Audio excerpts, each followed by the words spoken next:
A una semana más del Poder de la Enseñanza. Mi nombre es Omar. Muchas gracias por acompañarme cada semana. Siempre lo hacen, de verdad, y se siguen suscribiendo. Muchas gracias por ello. Es un placer para mí estar con ustedes a través de las escrituras, disfrutar, compartir un poco, conversar un poco a través de este medio que es el YouTube, el canal de YouTube del Poder de la Enseñanza. Mi objetivo, como siempre, no solamente es brindar información, sino poderles brindar algunas alternativas para que puedan enseñar ese conocimiento a los demás y obviamente puedan edificarse todos podamos edificarnos en venir a Cristo. Así que ese es el objetivo y poder disfrutar las escrituras y saber de que las escrituras están vivas.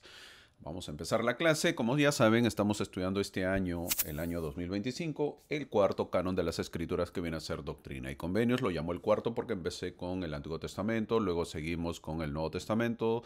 El año pasado hicimos el Libro de Mormón y estamos terminando con Doctrina y Convenios. Esta semana nos corresponde, ya entramos al quinto mes del año que viene a ser el 28 de abril al 4 de mayo. Estamos estudiando lo que es el manual Ven, sígueme de la Iglesia de Jesucristo de los Santos de los Últimos Días. Ya estamos en el episodio 18, que quiere decir 18 semanas ya que vamos realizando esta clase en este año. Nos corresponde lo que viene a ser Doctrina y Convenios, sección 41 al 44. Poderosas secciones, bonitas secciones, medias controversiales. Bueno, van a conocer, pues, ¿no? Como saben, yo trato de enseñar, pues si les gusta, bienvenido, y si no les gusta, pues pueden poner su comentario también y decir dislike con la manito hacia abajo que no les gustó. ¿Por qué? Porque chocó fibras profundas de mi corazón o de mi sentimiento o de mi partido político. Hoy día vamos a hablar un poquito de política. Van a conocer un poquito. Van a conocer. La vida es así, la vida es espiritual, la vida también es política, la vida también es social, la vida también es espiritual, la vida temporal. No todo es espiritual, ¿no? Nosotros vivimos en un mundo donde nos regimos por la política, por ejemplo, ¿verdad? Nuestros países son gobernados por un partido político que nos gusta o no nos gusta. Nuestros países son gobernados por presidentes o presidentas, como en el caso de México, que tiene una presidenta, y creo que me parece también Honduras, ya no me acuerdo. Donde pues los gobernantes, yo lo elegí, votó por mi voto, constó mi voto, o de repente yo voté y no salió elegido pues ese gobernante y por lo tanto la mayoría eligió otro, ¿verdad? Estoy hablando de los países democráticos donde se rige la democracia. También vamos a ver un poquito. Así que eso es, pues, tenemos que vivir con gobernantes, tenemos que vivir con profetas, tenemos que vivir los domingos yendo a la iglesia, tenemos que ir viviendo, tenemos que vivir la vida donde de lunes a sábado a viernes, viernes o sábado algunos, tenemos que ir a trabajar, tenemos que sustentar, algunos tenemos que ir a hacer deporte, algunos pueden hacer deporte, algunos no podemos hacer deporte, etcétera. Eso es la vida, otros tienen que estudiar. Así que vamos a empezar la clase y vas a ver por qué me refiero a eso y por qué en algo que tiene que ver con esto, con las secciones Doctrina y Convenios 41 al 44. Esperando que hayas tenido una bonita conferencia, ya estamos en mayo, el mes pasado fue la conferencia, pudiste disfrutarlo, pudiste saber de que obviamente hay nuevos templos en diferentes lugares, como ya lo mencioné, y qué mensaje te gustó más, ¿verdad? ¿Te gustó la semana del sábado, del domingo? ¿Cuál fue tu mensaje favorito? Puedes comentarlo también, y si te gustó algo de la clase que veremos el día de hoy, también puedes comentarlo. Así que el título de la clase del día de hoy es Mi ley para gobernar mi iglesia. Mi ley. Dice, para gobernar mi iglesia. No es mi ley, por si acaso, como el presidente de Argentina, sino es mi ley para gobernar mi iglesia. Eso está basado en Doctrina y Convenios, sección 41, versículo 3, que dice, y por vuestra oración de fe recibiréis mi ley, para que sepáis cómo gobernar mi iglesia, y para poner todas las cosas en orden delante de mí. Tiene que haber un orden, pues fin del versículo. Tiene que haber un orden dentro de la iglesia, ¿verdad? No es gobernar por gobernar. El gobierno de la iglesia, nosotros sabemos que estamos en una iglesia donde hay ley, donde hay normas, donde hay orden, donde el Señor es el que gobierna a través de sus profetas. A través de sus profetas. No es cuestión de hacer las cosas que uno desea. ¿verdad? En la iglesia no nos regimos, ya lo he enseñado, ya lo he dicho, por la democracia. Ojo, la democracia se rige el mundo. En la iglesia nos regimos por, ¿qué? La teocracia. Teocracia, Dios rige o manda o gobierna o da la ley. ¿Y cómo lo da, hermano? A través de su profeta. Pues a través de su profeta viene la orden, ¿verdad? Y uno acata. No, hermano, yo estoy en desacuerdo, levanto mi mano, así como sostengo todos los domingos y estoy en desacuerdo. Ah, qué bien, pues levanta tu mano, estarás en desacuerdo tú solo, pero la iglesia sigue. Hermano, ¿y qué pasa si son 100, 200 miembros que están en desacuerdo? Está bien, pues que estén en desacuerdo, igualito. La iglesia sigue. ¿Ok? ¿Por qué? Porque es teocracia, pues. Así se gobierna la iglesia. Por ejemplo, hace unos años nos reuníamos 3 horas, ¿verdad? Los que creo que la mayoría que me sigue son personas ya de muchos años en la iglesia. Entonces nos gobernábamos, nos íbamos a la iglesia 3 horas cada domingo, ¿verdad? ¿Y qué dijo el presidente Nelson? ¿Verdad? Con él fue. Si no recuerdo. Sí, sí, pues con el presidente Nelson cambió, ¿no? De 3 horas pasó a 2 horas. Ahora nos reunimos 2 horas los domingos. El presidente Nelson dijo, se cambia, punto. Alguien reclamó, alguien dudó. No, hermano, que esto, que este otro. Nada, punto. Se acabó. 2 horas y más. Si el próximo, de repente la próxima conferencia, el presidente Nelson dice, bueno, a partir de ahora son 4 horas, 4 horas. Pues si tú quieres ir media hora, vas, pero son 4 horas. Esa es la ley, pues la ley para gobernar la iglesia. Y de esa manera se gobierna una iglesia y puede haber orden, ¿verdad? Puede haber orden y progreso en la iglesia. Entonces no es gobernada por el hombre, sino por la teocracia que es a través de Dios con sus profetas. Porque nosotros los santos de los últimos días creemos y sostenemos a los profetas. Vamos a ver algunas secciones que son la sección 41, 42, 43 y 44. 4 secciones de las cuales te invito a que las leas, están muy bonitas. Estamos conociendo más y más la historia de la fe de los pioneros, la historia de fe de los miembros y de verdad que eso es enriquecedor. Esto es para hablar muchísimo tiempo. Creo que yo voy a seguir hablando de la historia porque de verdad que es apasionante. Hay mucha, mucha, mucha historia. Obviamente que también historia fidedigna, alguna por corroborar, la cual uno se va aprendiendo y va conociendo y va entendiendo cada vez, ¿no? Uno va entendiendo los motivos, las razones que pasaban los miembros de esa época y cómo ha llegado a ser la iglesia que es ahora, ¿ok? Espero que me acompañes, pues, y puedas disfrutar cada clase. Gracias por suscribirte, gracias por comentar, gracias por dar tus comentarios, esperando que te guste, esperando que puedas disfrutar las clases.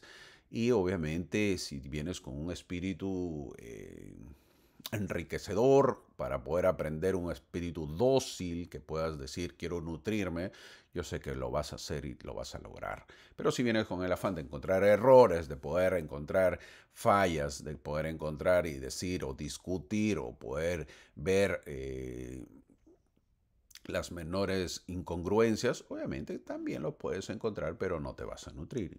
Para ello, mejor no pierdas tu tiempo, busca otro vídeo que te pueda gustar. Esto es para poder enriquecernos y para poder aprender y acercarnos más a Cristo. Ese es el objetivo de esa clase. Si has venido con ese objetivo, bienvenido seas a disfrutar un momento, unos minutos, de repente dura 1 hora. La clase trato de que sea sucinta, trato de que sea concisa, trato de que sea resumida lo más pronto para que te pueda ser enriquecedora.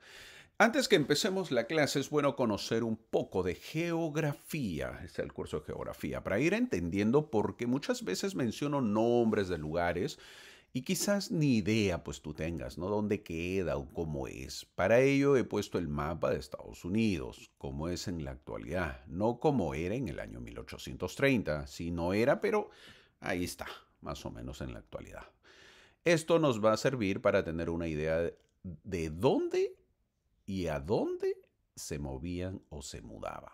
Algo breve para conocer Estados Unidos: está dividido en 50 estados, 50 lugares, pues, ¿verdad? Y lo que vemos es Ohio. Ahí está en el círculo, es el estado de Ohio. Si quieren saber más, es un estado que en invierno, que son los meses de noviembre hasta febrero, eso hay que saberlo, porque a veces uno le dice en el estado de invierno Y uno confunde si estás en América Latina. ¿Por qué? Porque es lo contrario, ¿correcto? El invierno americano, que debe ser estadounidense, es diferente al invierno latinoamericano, que es verano, vendría a ser, es lo opuesto. Estamos en estaciones opuestas, ¿no? Por ejemplo, los meses cuando dicen ahí en Ohio en invierno, vienen a ser los meses de noviembre, diciembre, enero, febrero. Esos son los meses fuertes del invierno americano. Hace mucho frío con caída de nieve, pues, ¿no? Ahora, haciendo zoom, agrandando, aumentando el tamaño para ver la historia del día de hoy, mencionamos a Ohio. ¿Por qué lo mencionamos? Porque es el lugar que el Señor le estaba mandando al pueblo de la iglesia que se mudaran allí. Ahí está, ¿ves? ¿Lo ves? Ahí le está diciendo que tienen que mudarse. Ahora debemos saber que Kirtland está en el estado de Ohio. Es por eso. De repente dice, hermano, pero Ohio. No, Kirtland, pues Kirtland está dentro del estado de Ohio. Entonces les manda que se reúnan ahí. Ese es el señor que les está diciendo que se muden. Ahora, la travesía, lo he agrandado más todavía. ¿Ves el puntito rojo? Dice Nueva York, que queda ahí donde estaban ellos en Fayette. Ahorita te voy a explicar un poquito. Y obviamente hasta el otro punto que dice Kirtland. La travesía indicaba que se mudan de Nueva York hasta Kirtland, que está en Ohio. Si fuese el día de hoy en la actualidad a través de Google Maps, en promedio son 4 días de viaje. Mira, imagínate, 4 días de viaje te tienes que caminar. Pues son 274 millas, promedio 280 millas también. 4 días de viaje, sin descansar, ¿ah? Así, paso normal, pues, ¿no? Paso normal de una persona. José el profeta, José Smith y Sidney Rigdon llegaron a Kirtland para alegría y satisfacción de los santos. Ellos no tenían hogar, se mudan, pues. José, terrible, ¿eh? Pesado, difícil. A ver, para los que dicen, pues, que es fácil, ¿no? Nada es fácil. Mira, no tienes casa, te mudas de un lugar, tu vida familiar. Imagínate, dile a la esposa, ay, ¿sabes qué nos vamos? Ay, ay, ay, este loco otra vez, ¿te quieres ir? Dile nomás ahora si tú eres casado a tu pareja, si eres hombre, pues dile a tu esposa, o si eres esposo, si eres mujer, a ver, dile a tu esposo, ¿saben qué? Nos vamos a mudar a tal sitio. A ver qué te va a decir, pero el logo que tienes, los hijos, el lugar, el trabajo. No es fácil, no es fácil, las mudanzas, ¿verdad? Ellos no tenían hogar y José y Emma Smith, los esposos, habían abandonado su hogar en Pensilvania. Por otro lado, Sidney Rigdon y Pivet Rigdon, debido a sus conversiones y cambio de iglesia, habían perdido pues la casa que su congregación bautista reformada les había construido, es decir, a la calle. Hay que recordar que Sidney Rigdon era como un ministro de otra iglesia, entonces les daba, ¿verdad? En ese tiempo pues les dan una casa y hay que construir la casa al pastor, al ministro, para que pueda vivir, pero si ya no perteneces a esta iglesia, goodbye papá, chau chau. Y encima que se muda, obviamente se quedó en la calle, ¿ok? Afuera. Lo mismo pasa en estos tiempos, en esta época pasa lo mismo. Muchos líderes de otras congregaciones saben que nuestra iglesia es verdadera, pero no quieren pues quedarse en la calle y dicen mejor no unirse, ¿no? A ver, alguien llega a un pastor que le dan una casa, a algún sacerdote católico que la iglesia le paga donde vive. Entonces, imagínate que él conoce el Evangelio, sabe que es verdad, pero tiene que tomar una decisión muy drástica, abandonar todo y te vas a la calle. ¿Por qué? ¿En qué vas a trabajar? ¿Mm? Muy difícil. ¿En qué vas a trabajar? ¿Te unes a la iglesia de nosotros? Sí, muy bien. ¿Qué? Bienvenido, hermano. Uy, muy bien. Acontecimiento total. El domingo llena la capilla porque el ministro religioso se bautiza. Perfecto. Abrazos, saludos, aperitivos, comida, cantos y todo lo demás. Hermoso y bello. Perfecto. La mejor reunión bautismal que puede haber. Sí, pero el lunes empieza la semana laboral. ¿Mm? ¿Y a qué te dedicas si no sabes hacer más que predicar el Evangelio? Es difícil, es muy difícil. ¿Por qué? Porque en la iglesia no tenemos pues un clero pagado. Y aquí tienes que trabajar. Entonces muchos dicen, mejor ahí nomás, mejor me quedo ahí. Entonces no deciden unirse. José recibió la sección 41 el día de su llegada a Kirtland. Esta ley respondió a las preguntas sobre vivienda e hizo algo inesperado. ¿Qué? Llamó a un obispo llamado Edward Partridge. Edward Partridge lo llama. Ya mencioné que Edward Partridge era un sombrerero, así como suena, sombrerero. ¿Qué es sombrerero? Sombreros, pues él iba muy bien a él. Hasta que tomaron la decisión de mudarse por conocer la nueva iglesia. Hay que recordar que en el año 1800, todo hasta comienzos de 1900, era la moda del sombrero, ¿verdad? Si tú ves series, películas de ese entonces, tanto los cowboys, tanto los vaqueros, tanto los lejano oeste usaban sombreros. Las mujeres en Nueva York, en toda la ciudad del mundo, se usaba sombrero. Y de repente tus padres, tus abuelos han usado sombrero.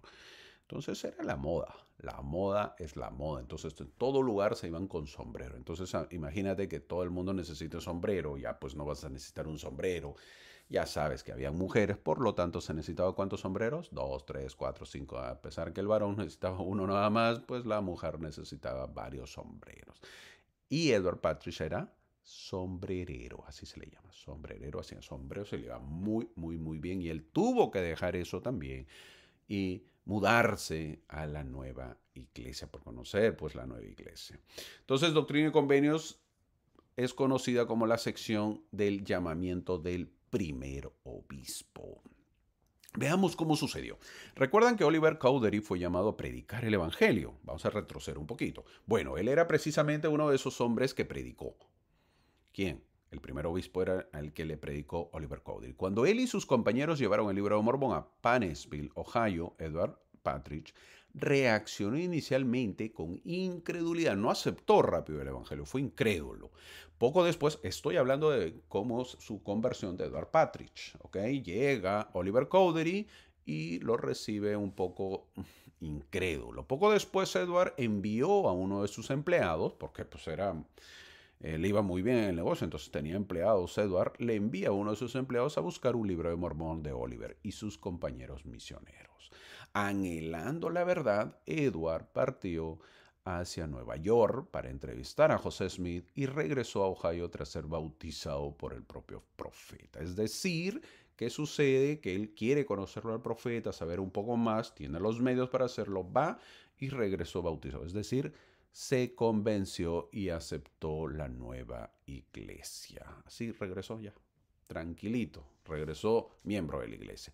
Lidia, así se llamaba la esposa de Edward, mientras tanto había sido bautizada por Parley P. Pratt. Vi el evangelio con toda su claridad, dijo, tal como se encuentra en el Nuevo Testamento. Ella dijo, así lo vio ella, también una mujer de fe.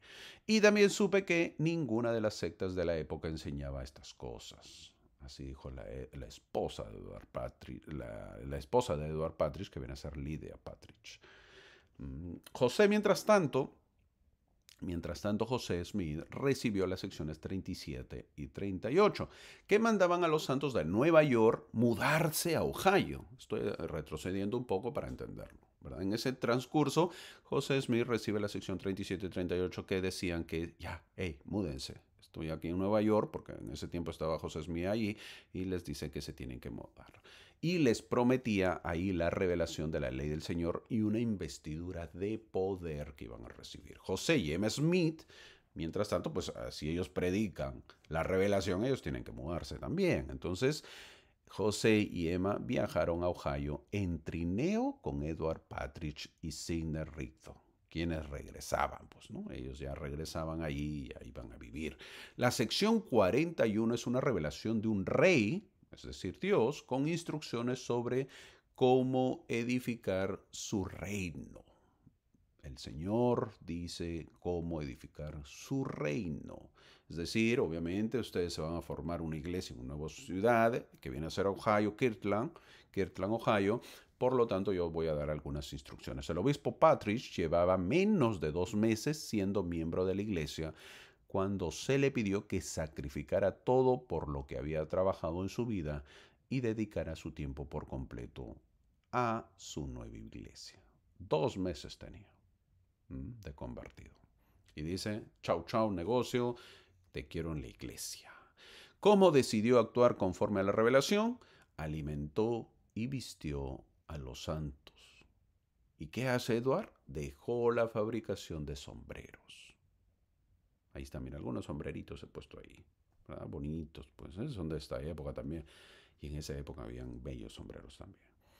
Y él obviamente pues dejó la fabricación de sombreros y la propiedad de fábricas a otros y cumplió fielmente, aunque de forma imperfecta. Pues no, un hombre que recién se une a la iglesia con otras tradiciones, no esperes que sea perfecto en el cumplimiento de las normas. ¿Por qué? Porque no hay manuales, no sé cómo hacerlo, entonces todo era empírico y iba a tener cosas imperfectas. Los mandamientos de esta revelación y de otras también lo cumplió por el resto de su vida. Esa no era la manera estadounidense, ¿eh? Era la manera del Señor que tenía que cumplir. Edward Parrish había sido llamado a modelar y luego implementar la ley de consagración, que viene a ser la siguiente sección que vamos a leer, que es la sección 42. Su hija de Edward Parrish recordó que su papá, fue llamado a dejar su negocio, que se encontraba en una situación muy próspera, e ir a Missouri para atender los asuntos de la iglesia. Esta revelación marcó el comienzo de la consagración de la vida de la familia Parrish al reino de Dios en la tierra. José Smith dictó la revelación de la sección 41 el mismo día que llegó, como ya lo mencioné, a Kirtland. Los Whitney recibieron afectuosamente a José y M. Smith en su hogar. José comentó más tarde, mi esposa y yo vivimos, dice, con la familia del hermano Whitney durante varias semanas y recibimos toda la amabilidad y la atención que cabía esperar, especialmente de la hermana Whitney. ¿Tú te imaginas? O sea, el profeta.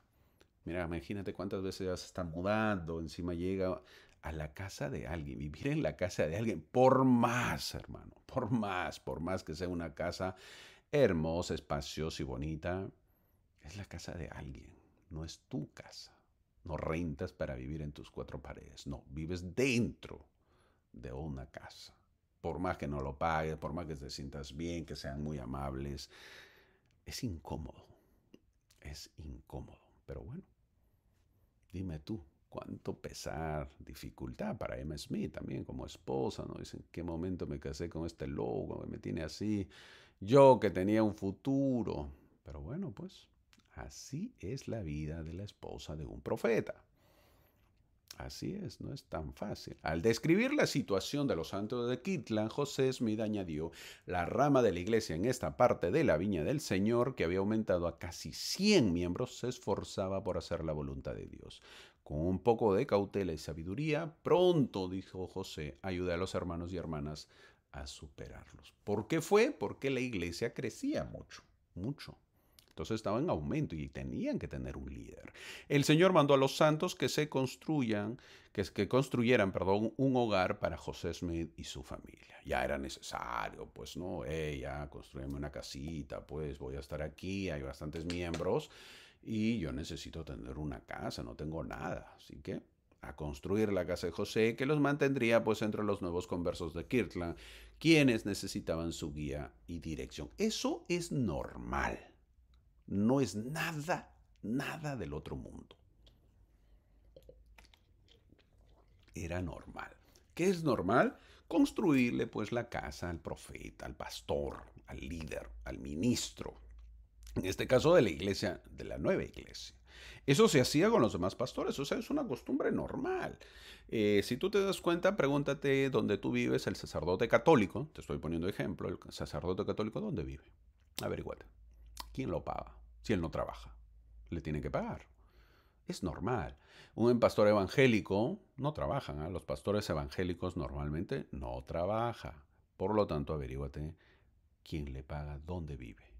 Claro, en esta época no se manda pues a los santos, a los feligreses, como se llamaría, católicos, a los feligreses evangélicos o a los mormones tampoco, construir pues la casa de alguien, porque no somos expertos, yo no voy a ir a construir, no, eso se hace de los diezmos, de las ofrendas, de ahí lo pagan. de esa manera funciona, ¿verdad? Pero en esa época todavía no había diezmo, entonces por lo tanto ahí vamos a construir. Y eran todos agricultores, todos constructores, agarraban pues árboles y a construir porque las casas eran de madera, entonces no era cosa del otro mundo tampoco. No era fácil, pero tampoco imposible, era lo normal. Se juntaban pues 100 miembros a construir una casa. No, no era cosa del otro mundo, ¿verdad? Tampoco no era tan difícil, pero era lo normal para aquellos, lo explico para entender y decir, oye, mira cómo le construyen la casa. No es así, ¿verdad? Es algo rutinario que se hacía en el momento. Entonces el Señor mandó a los santos que le construyeran pues un hogar al profeta José y por fin iba a tener casa ya. No olvidemos que el Señor les había dicho a su pueblo que se muden a Kirtland. Ahora en Kirtland el Señor empieza esta sección mandando a sus élderes que se junten, dice el versículo 2 que se está marcando. Tenían que ponerse de acuerdo con la palabra del Señor y unirse en una oración de fe con ese fin. El objetivo de recibir la ley era poder gobernar la iglesia, dice el versículo 3. Gobernar la iglesia parece fácil. No es complicado cuando ya está organizado, obviamente, la iglesia, pero hacerlo desde cero es complicado. Nosotros asistimos a una iglesia en orden, donde todos cumplen su llamamiento para que funcione, ¿verdad? Así es. Yo he contado en una clase pasada, ya hace años, cuando estaba en la universidad, un amigo buena gente y muy católico me dijo si le colaboraba con una rifa, por ejemplo. Al preguntarle, me dijo que en su iglesia el cura o sacerdote les había dicho que hacía mucho calor porque empezaba el verano, pues en ese lugar donde yo estudiaba había un verano fuertísimo. Y era necesario que tengan ventiladores. Es insoportable el calor, me contaba mi amigo. Así que necesitamos ventiladores, dijo el sacerdote, y están haciendo pues una rifa para poner ventiladores. Yo me quedé pensando, yo ya era miembro de la iglesia, yo me quedé pensando sonriendo, ¿verdad? Felizmente que en mi iglesia pues no tenemos que estar haciendo esto. No, jamás nos dice el obispo al frente, hermanos, bueno, un ratito, a ver, después de la sacramental se quedan. Bueno, vamos a hacer una rifa porque necesitamos bancas, sillas, ventiladores o pagar el agua o la luz. No, jamás. Eso no funciona así en nuestra iglesia, ¿verdad? Son formas. En nuestra iglesia no es así. Entonces, felizmente, pues que en mi iglesia, en nuestra iglesia, siempre que llegamos hay asientos y podemos oír los discursos bien sentaditos, ¿verdad? Eso se llama organización. Eso es la forma de administrar la iglesia, la forma de gobernar la iglesia. He puesto un ejemplo, pero tenemos que saber que detrás de la organización y gobierno de la iglesia hay mucha gente trabajando detrás.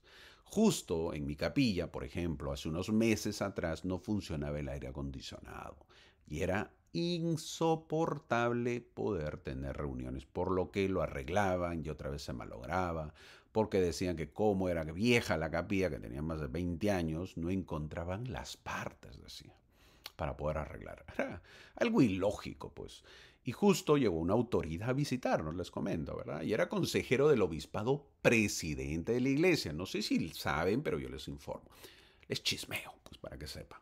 En la iglesia, aparte de la primera presidencia, que ya saben que son tres, ¿verdad? Tres élderes, también bajan, los siguientes vienen a ser el quórum de los 12 apóstoles y luego siguen pues el primer, segundo, tercero, cuarto y quórumes de los 70. También tiene la iglesia el obispado presidente, que lo conforman tres personas, que viene a ser el obispado y sus dos consejeros. Uno de esos consejeros, de repente no sabes qué es el obispado presidente, pues ahorita te voy a enseñar un poquito, para que aprendas y sepas de tu iglesia un poquito. Y si ya lo sabes, pues refuerzas tu conocimiento, así que no es de mal, no está de más. Entonces llegó un consejero. Este consejero llegó a la iglesia, al barrio, y le dijo a todos si teníamos preguntas que le hagan. Así dijo, en un momento que le tocaba hablar, dijo, bueno, a mí me gustaría saber si tienen ustedes algunas preguntas. Al parecer, nadie sabía de qué se encargaba el obispado presidente.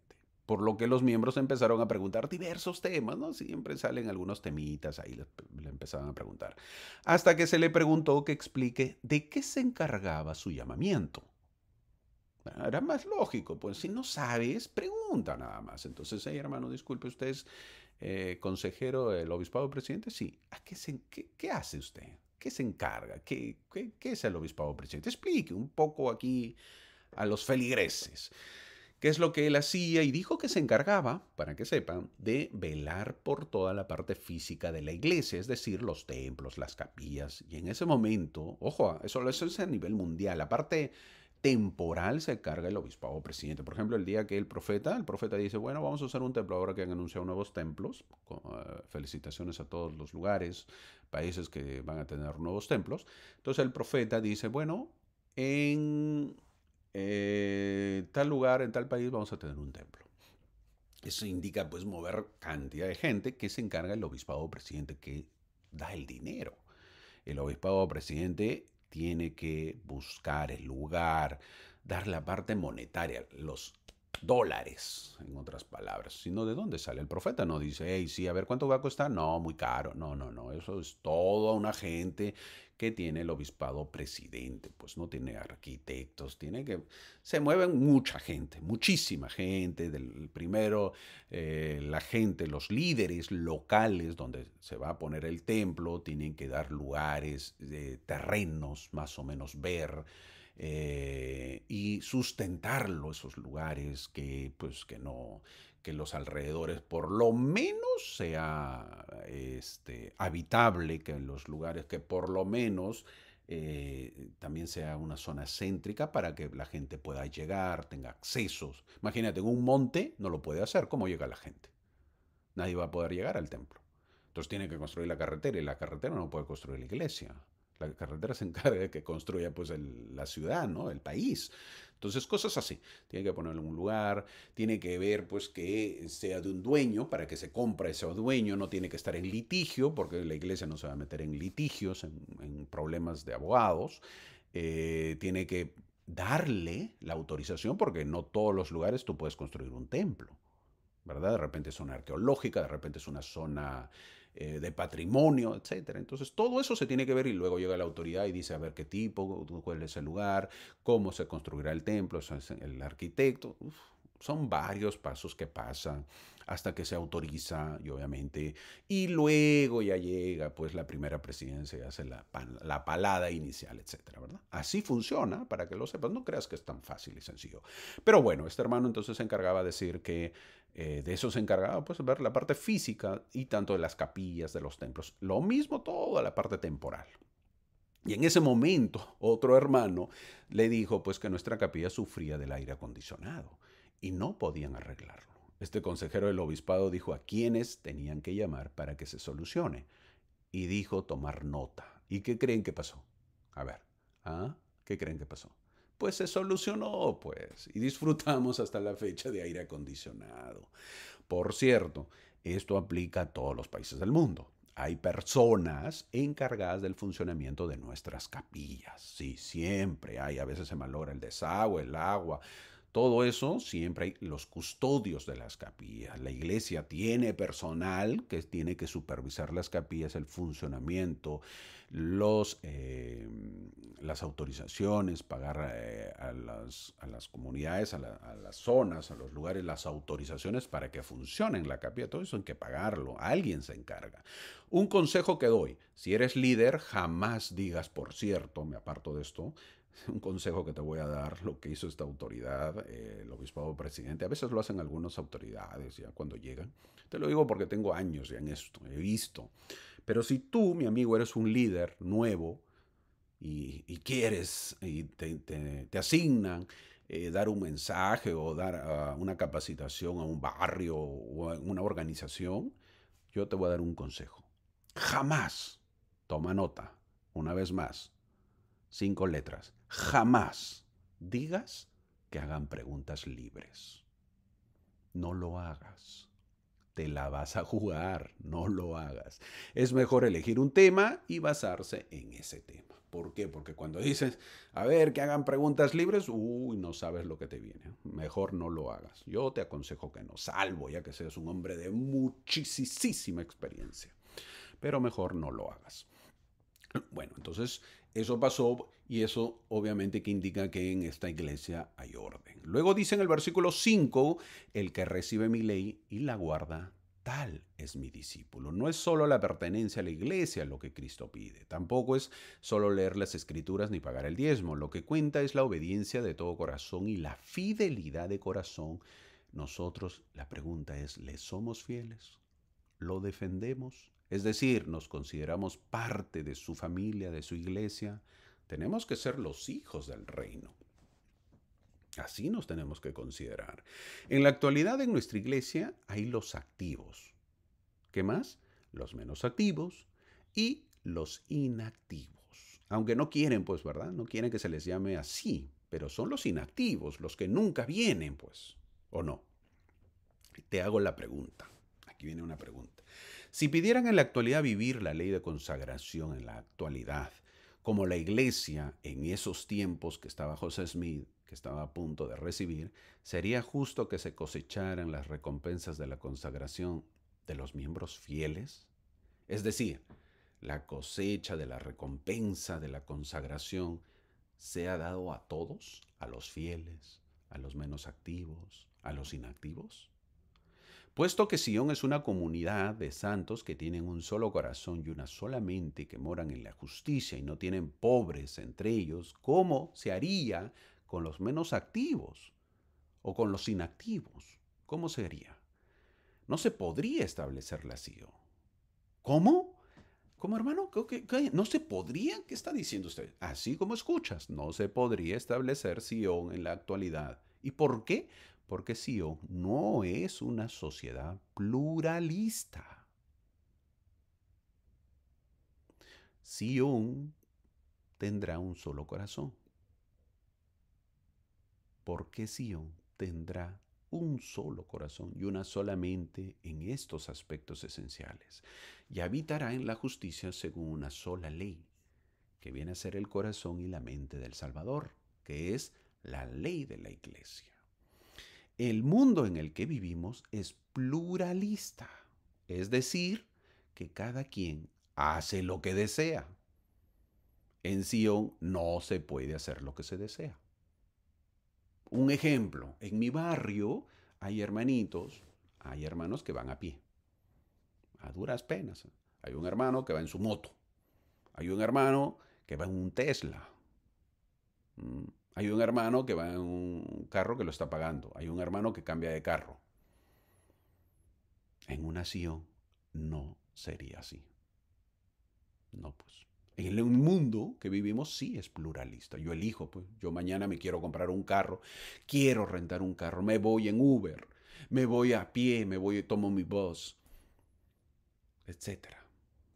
En Sion no puedes hacer eso. No se puede. Ya no hay esa pluralidad. Hermano, ¿y pluralista indica razas? Eso no indica. Es decir, habrá diversidad de razas y hasta cierto punto una diversidad de culturas, de personalidades, de intereses y de deseos, pero no en los valores, no en lo espiritual, en la ética o en lo moral. El versículo 6 lo dice. Y se está marcando, no es propio que las cosas que pertenecen a los hijos del reino sean dadas a aquellos que no son dignos. No sería justo, no es justo, pues. Con tanto sacrificio, una familia ha trabajado, ¿para qué? Para que el otro que no ha trabajado nada también se le dé. Ya vamos entrando en la parte política, ya vamos entrando, poco a poco vas a ir aprendiendo. También se le manda que los miembros le construyan una casa al profeta, dice el versículo 7. No podía vivir pues de esa manera el profeta. Seguro que estás pensando que no es justo, que debió construirse él mismo su casa, ¿verdad? Seguro que estás pensando eso. Pagar para el que lo haga. Ya le he contado esto, pero antes de conocer esta iglesia, yo iba a ver, tomen nota, a ver jugar a los miembros de la iglesia. Les cuento una experiencia personal. Sí, cuando era niño yo iba a ver a jugar a los miembros. Es decir, veía yo jugar a los alrededores, por los alrededores de la iglesia, como los miembros jugaban en losas deportivas. Para que tengas una idea, esa capilla era tan grande, hasta ahora existe, era tan grande, de verdad era inmensa esa capilla. Bueno, sigue siendo que había 2 o 3 losas deportivas.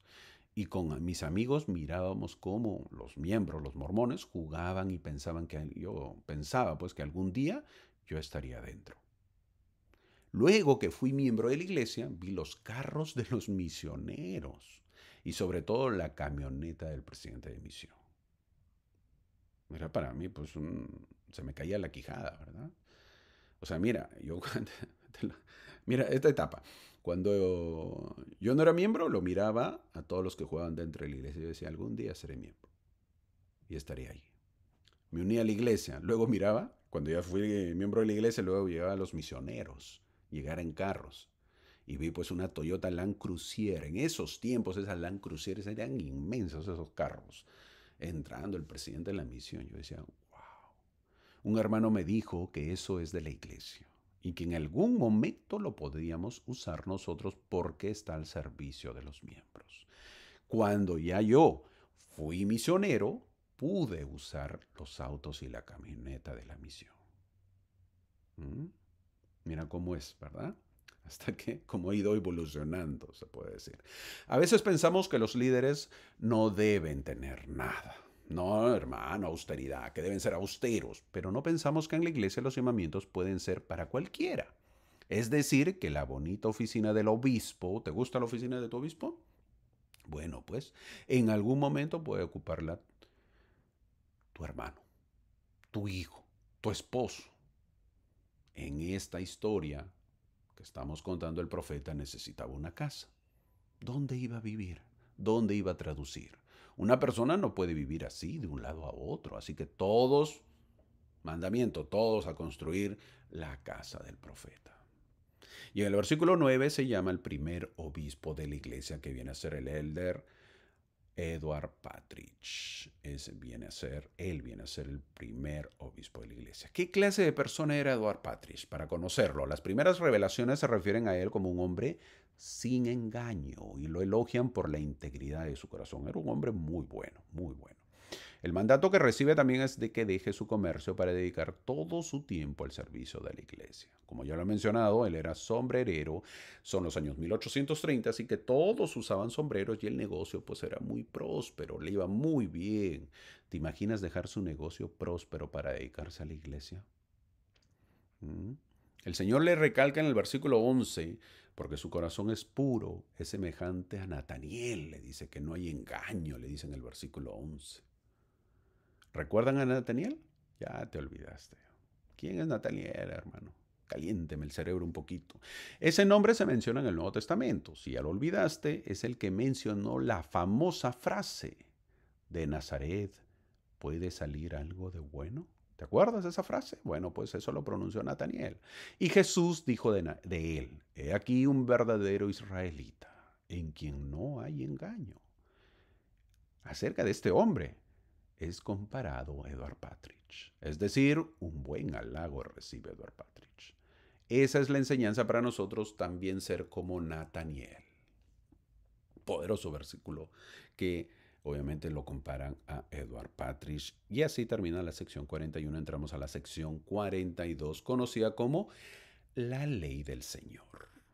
Cuando José Smith llegó a Kirtland a principios de febrero de 1831, encontró a miembros nuevos que compartían, aquí viene ya la parte política un poco más, ya entra, mi hermano. ¿Qué llegó? Cuando llega José Smith, bueno, obviamente llega a una nueva ciudad, una pequeña ciudad, un pueblo, ¿verdad? Que recién está empezando, estamos hablando del año 1831, y encontró a miembros pues nuevos que compartían una propiedad en común, con la intención genuina de imitar a los cristianos del Nuevo Testamento. ¿Cómo, hermano? Sí, o sea, a ver, antes que lleguen los misioneros, habían cristianos, había gente que pertenecía a otras congregaciones, algunas religiones. Entonces llegan Oliver Cowdery y los demás misioneros y obviamente bautizan y se bautizan a la nueva iglesia. Pero ellos tenían ciertas tradiciones y ellos compartieron una propiedad, tenían una propiedad en común y ellos lo compartían. ¿Por qué? Porque querían imitar pues lo que decían las escrituras en el Nuevo Testamento.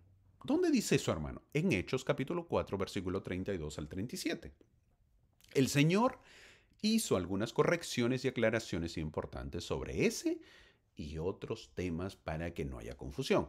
Lo hizo en gran parte mediante una revelación registrada en la sección 42 que vamos a ver, la cual él llamó mi ley para gobernar mi iglesia. Veamos lo que dice en Hechos capítulo 4, versículo 32 al 37. Lo voy a leer y me acompañas. Y la multitud de los que habían creído eran de un corazón y alma. Y ninguno decía ser suyo propio nada de lo que poseía, sino que tenían todas las cosas en común. Versículo 33, y con gran poder los apóstoles daban testimonio de la resurrección del Señor Jesús, y abundante gracia era sobre todos ellos. Versículo 34, así que no había entre ellos ningún necesitado, porque todos los que poseían heredades o casas las vendían y traían el precio de lo vendido. Versículo 35, y lo ponían a los pies de los apóstoles, y se repartía cada uno según su necesidad. Versículo 36, entonces José, a quien los apóstoles pusieron por sobrenombre Bernabé, que traducido es hijo de consolación, levita, natural de Chipre. Versículo 37, como tenía una heredad, la vendió y trajo el precio y lo puso a los pies de los apóstoles. Es decir, en el Nuevo Testamento te están diciendo en Hechos capítulo 4, versículo 32 al 37, puedes verificarlo, que te dice que ellos vivían la ley común. Todos vendieron sus casas y trajeron el dinero para que sea administrada por los apóstoles y de tal manera que todos puedan vivir igual. Es decir, que en el Nuevo Testamento se vivían las cosas en común. Eran de todos. No es algo nuevo. No es algo nuevo en esta época. Correcto. Sino que los nuevos cristianos ya vivían así. Los nuevos cristianos del Nuevo Testamento. Mira. No es algo nuevo de los mormones. Cuando te mencionan, hey, si en el Nuevo Testamento también se vivía así. El Señor les dice en el versículo 2, que obedezcan la ley que recibirán, dice el versículo 2, ahí se está marcando. Los 10 mandamientos se habían dado hace más de 3000 años y han sido el fundamento de todas las sociedades judeo-cristianas. Esas leyes que se dieron en el Antiguo Testamento, que recibieron los israelitas, ¿lo apreciaron o no? Los que hemos leído el Antiguo Testamento vemos que no le daban importancia. El Señor había establecido que obedezcan los mandamientos, pero tuvieron problemas con su obediencia. Ahora el Señor pide a su pueblo que se reúnan en Ohio. ¿El Señor les daría una nueva ley o sería la misma ley? El Señor empieza diciendo a su pueblo reunido que tenían que salir a predicar el Evangelio de dos en dos, dice el versículo 6. Cuando te preguntan por qué salen de dos en dos, bueno, ahí está el versículo. El poder de un misionero no está determinado por su estatura, por cierto, por su peso o destreza física. Tampoco está determinado por la suavidad de su lengua o la inteligencia de su mente.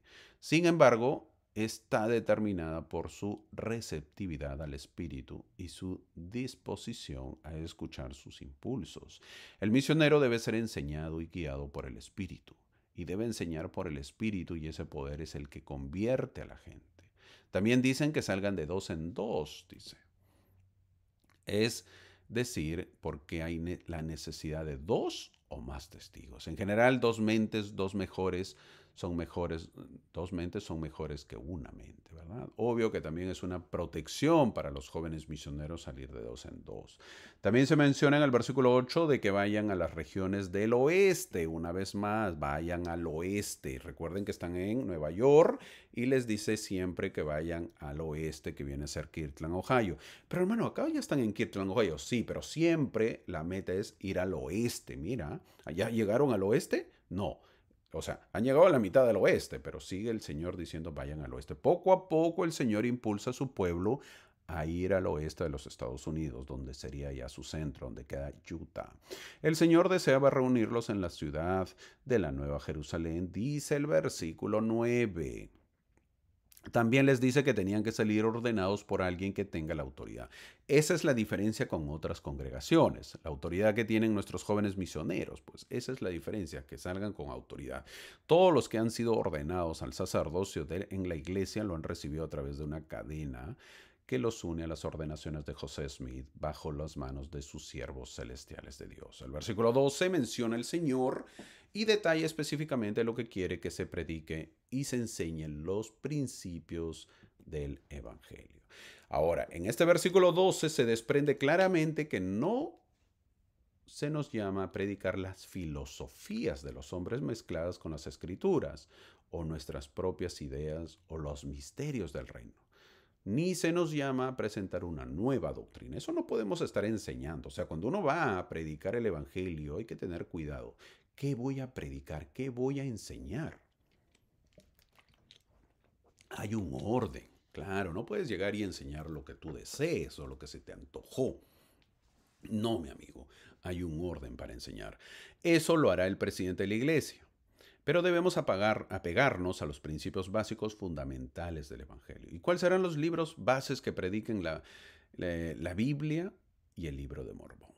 En eso se tienen que basar. Eso será la base de la cual tendrán que enseñar. No olvidemos lo que dijo José Smith, que el libro de Mormón era el más correcto de todos los libros de la tierra y la piedra angular de nuestra religión, y que un hombre se acercaría más a Dios al acatar sus preceptos que cualquier otro libro. Pero la prédica lo deberían hacer con el espíritu que recibirán por la oración de fe, dice el versículo 14 que se está marcando.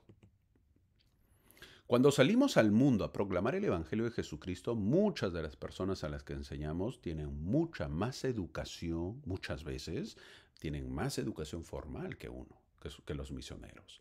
Si tenemos el Espíritu del Señor para guiarnos, podemos enseñar a cualquier persona, sin importar su nivel de educación. En cualquier lugar del mundo, cuando hay el espíritu es un breve testimonio o enseñanza, podrán sentir el Evangelio verdadero. Luego da los mandamientos. El Señor declara que el que mate no tendrá perdón, ni en este mundo, ni en el venidero, dice el versículo 18. La palabra matar, como se usa aquí, no se refiere a defensa propia o a ejecuciones legales ni vidas arrebatadas durante el servicio militar. Más bien se refiere al derramamiento de sangre inocente. Una persona que está en guerra, por ejemplo, queda exento de esta ley. Un policía, miembro de la iglesia, que está cumpliendo su deber, queda exento de la ley. Hay algunos países que tienen la pena capital como parte de su constitución. Para aquellos que han cometido asesinatos, es decir, la justicia terrenal pone orden para que se pueda vivir en la sociedad. Si no, pues sería un caos más del que ya se vive. Los mandamientos continúan algo similar que se dio en el Antiguo Testamento. Ahora se da al nuevo pueblo de la iglesia reunido en Ohio. El Señor deseaba ya que su pueblo se comporte y pueda vivir pues en armonía. Tenía que dar leyes, si no llegaban todos los salvajes y no, pues así no se puede gobernar. Así no se puede gobernar. El versículo 20, antes de eso, ¿te has dado cuenta que, por ejemplo, en nuestra iglesia hay orden? Y eso me ha pasado, les digo yo, que tengo, creo, más autoridad que muchos. He estado en diversos lugares, en diversas capillas, infinidad de capillas como misionero y como me he mudado en varios lugares. Y déjame decirte que en todititititas las capillas o las iglesias donde he asistido de la iglesia de nosotros, empiezan a la hora. Es decir, son puntuales. ¿Te has dado cuenta? Eso no varía. ¿Por qué? Es una enseñanza americana. ¿Verdad? Es decir, a las 8 empiezan, a las 10, a las 10. Estoy hablando de la reunión sacramental. Ya tus actividades, eso es otra cosa. Pero las reuniones sacramentales no, eso es un delito empezar un minuto después, 5 minutos, no, todo es puntual. No, hermano, no hay muchos miembros. Lo siento, se arranca la reunión. Se empieza la reunión. Y más, más todavía sí, tú tienes la visita de una autoridad general. Y más si esa autoridad general es americana. No, si está señalado a las 10 y hay 3 miembros, la autoridad te va a mirar y te dice, ya, empiece. La hora es la hora. No, pero hay 3 miembros, se están viniendo, lo siento, empiece. ¿Verdad? Ese es orden, orden. El versículo 20 habla de no robar, luego no mentir, luego del amor a la pareja y de no estar con otras parejas también. También nos dice del trato al prójimo. Parece que todos tenemos una gran tendencia a hablar de nuestros vecinos. De hecho, es la naturaleza humana hacerlo. Por una u otra razón parece ser mucho más fácil hablar de los defectos de una persona que de sus virtudes. Por eso en el versículo 27 nos dice, no hablarás mal de tu prójimo. Siempre existe la especulación, siempre estamos especulando. Cuando opinamos mal del prójimo, le estamos causando daño. El versículo 30 habla de acordarse de los pobres y consagrar los bienes, dice el versículo 30. Habla de la consagración. Ya estamos entrando a temas muy candentes. La consagración. Presta atención porque esto puede llevar a confusión. En principio, esto no va a gustar a muchos, como ya lo dije al inicio de la clase, pero tengo que explicar.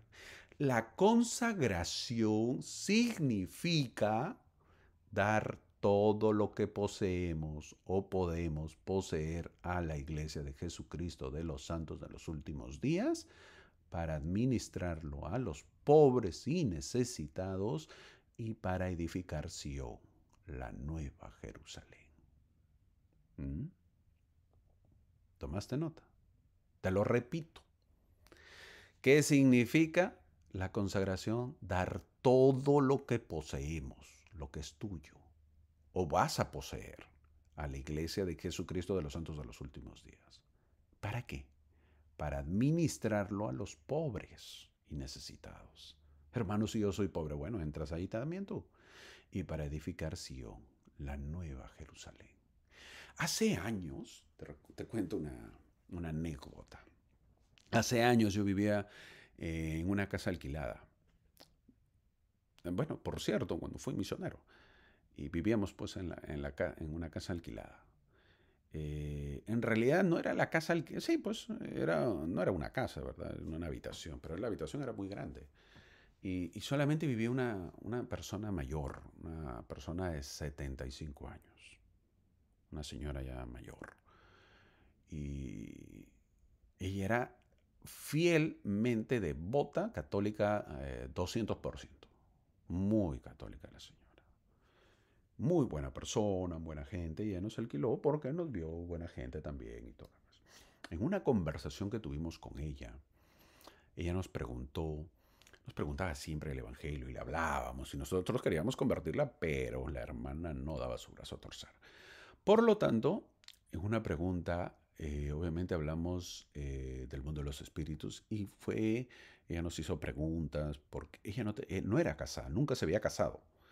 Era una mujer soltera, no tenía familia. Entonces ya la familia que le quedaba no había hermanos, sobrinos, tíos, no, nada. Entonces ella era sola. Y su casa, grande la casa, ¿no? Grande la casa. Y le decimos, hermana, disculpe, y cuando usted fallezca, eh, ¿a quién va a dejar la casa? ¿Verdad? Esa era la pregunta. Siempre uno material, pues, ¿no? Y ella nos dijo bien claro, ven al sacerdote, porque iba a visitarlo siempre un sacerdote, lo visitaban las hermanas de su iglesia católica, y lo visitaba el sacerdote juntos, varios lo visitaban siempre, porque ella era una persona mayor. Entonces dijo, ya están todos los documentos, el día que yo fallezca, esta casa será consagrada, dijo. Eso fue pero una cachetada así, bla, bla, ida y vuelta hacia nosotros, muchachos jóvenes, que nos enseñaba una persona que no era de la iglesia, que lo consagraba a su iglesia. Dijo, esta casa, y hablado con un notario, ya está todo finiquitado, decía la hermana. La señora o hermana o la señorita, pues no, porque nunca se había casado. Dijo, pasará a la iglesia católica. Lo donaré a la iglesia católica. Todo. Que ellos lo vendan y el dinero lo usen para lo que ellos quieran. Eso es consagración, para que tengas una idea. Gran enseñanza, gran enseñanza. Una casa fácil, valorizada, no te miento, ahorita en este tiempo, pues unos $300,000.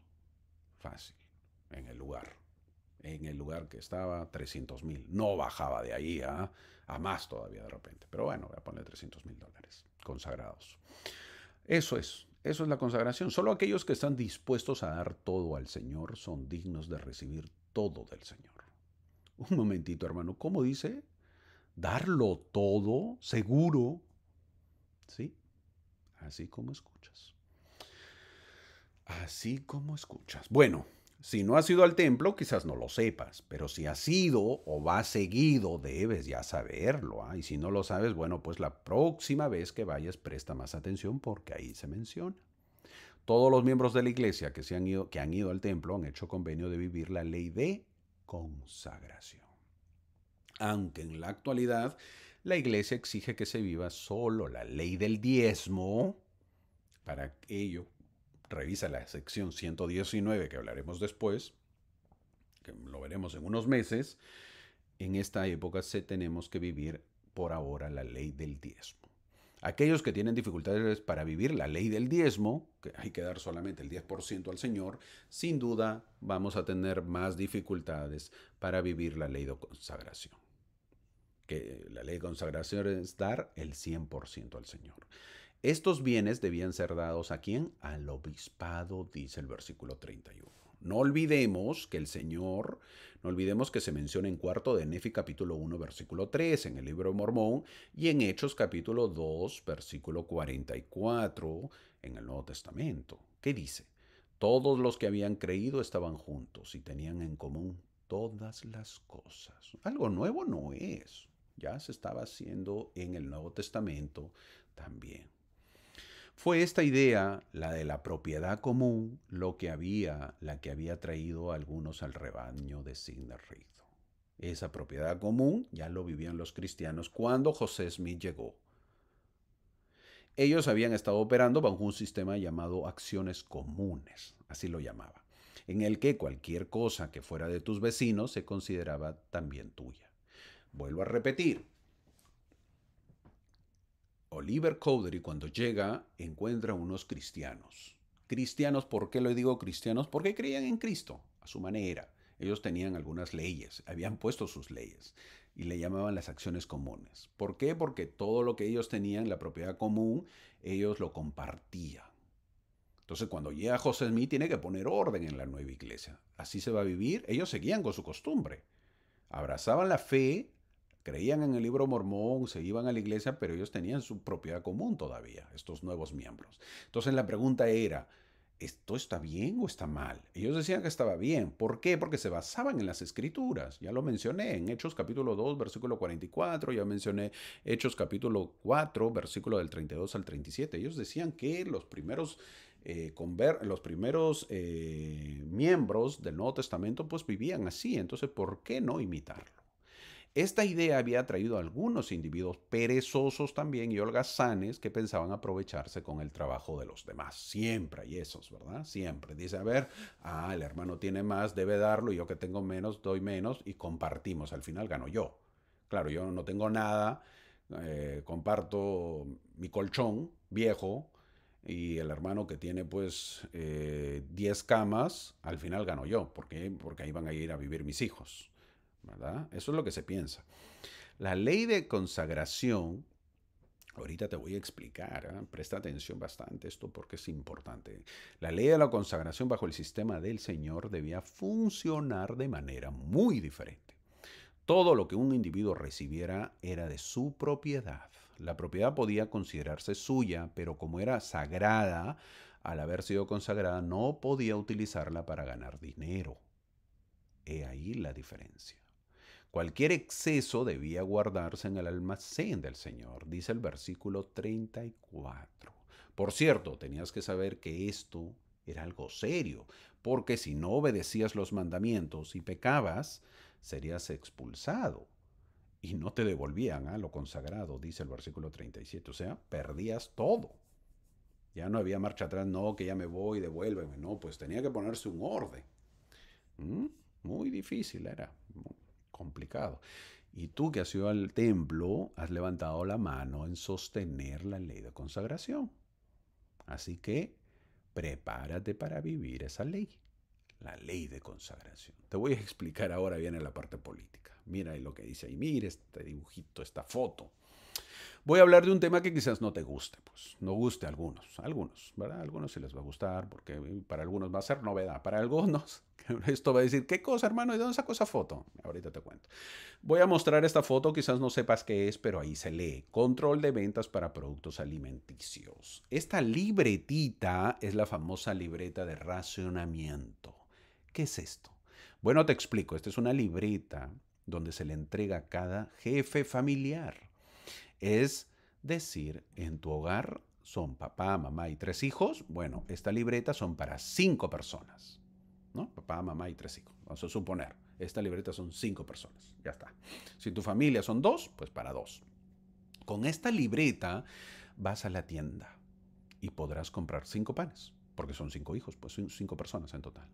Porque esa es la ración para cada uno. Si quiero 6 o 7 panes, no se puede. Porque aparte que no tienes dinero para comprar más, no se puede porque dejarías a los demás sin pan. De esa manera, todos en la comunidad podrán tener igual. Y todos comerán igual. ¿Qué les parece? ¿Estarían de acuerdo? Ahora, si quieres leche, lo mismo. Si quieres aceite, también. Si quieres carne, lo mismo. Por cierto, esto dependerá también si te alcanza el dinero para comprar, porque no es cuestión que vayas y te regalen, ¿eh? No, es de acuerdo al dinero que tengas también para comprar. Si tú tienes el dinero para comprar, puedes usar esta libretita. ¿Qué opinas? Todos igual. ¿Estarías de acuerdo o no? Hermano, pero yo como 2 panes. Bueno, pues comías. A partir de ahora, con esta libretita, vas a comer un pan. Uy, hermano, entonces no va a haber gordos. No, no hay gordos. Y todos van a estar desnutridos también. ¿Cómo la ves? Sigamos. Bueno, acá está la libretita anotada. Mira, ahí lo estás viendo con lapicero azul. Y puedes ver que la familia recibe sus 4 panes y es anotada en la libretita. Ahí están sus panes. Hermano, ¿así era en esos tiempos? No, mi amigo. Así es en estos tiempos. ¿Cómo? Sí, así como lo escuchas y lo ves. Así es en el año 2025 y esto funciona desde el año 1962. Desde esa fecha lo implementaron. ¿Y dónde se vive la ley de consagración? Bueno, toma nota para que lo sepas y aprendas. La ley de consagración o la orden unida, que veremos más adelante, es imitada. Te lo repito, es imitada y muy mal por el comunismo. Así como lo escuchas, el comunismo es una versión falsa de la ley de consagración. Si es que estás a favor del comunismo, ya sabes, pues, ahí está. No, yo quiero unidad, igualdad para todos. No, eso es una falsa idea de la ley de consagración. Lo que te acabo de enseñar, mi amigo, es en Cuba. Así se vive en Cuba desde hace más de 50 años. El comunismo quiere que se viva la igualdad en todos porque es lo mejor, dicen. Obvio que lo que ocasiona es la pobreza y la miseria. Eso es lo que Satanás quiere. Quiere imitar el plan de Dios, hacer creer que esto es lo mejor porque hay igualdad entre todos, pero lo que conduce es a la miseria. O también lo que quiere Satanás, es decir, mostrar que el plan no funciona. Por eso la gente vive en la miseria. ¿Y cuál es la verdad? La verdad es que la ley de consagración sí funciona, pero tiene que ser indicado como el Señor manda. Y obvio que todos no califican para ello. Es por eso que por ahora vivimos la ley del diezmo, que es la ley menor. Y surge la pregunta, ¿todos pagan diezmo? No. ¿Cómo dijo, hermano? No. ¿Cómo? No. Todos no pagan diezmo. Entonces, si todos no pagan diezmo, ¿crees que todos vivirán la ley de consagración? Lo que tenemos que hacer es vivir la ley menor a la perfección, como es la ley del diezmo. Y de esa manera me preparo para vivir la ley mayor, que es la consagración. Es bueno conocer la verdad del mundo. Muchas veces nos dicen cosas y creemos cuando la verdad es otra. Muchos no saben lo que ocurre en el mundo hasta que se muestra la verdad. Te estoy enseñando la verdad. Esto no gusta a muchos. Muchos países quieren implementar esto. Y es terrible, mi amigo. La falsa idea del comunismo es una mala práctica de la ley de consagración, es una falsa práctica de la ley de consagración. Ojo, yo no lo he dicho, eso lo han dicho los líderes de la iglesia, los apóstoles. Búscalo y lo verás.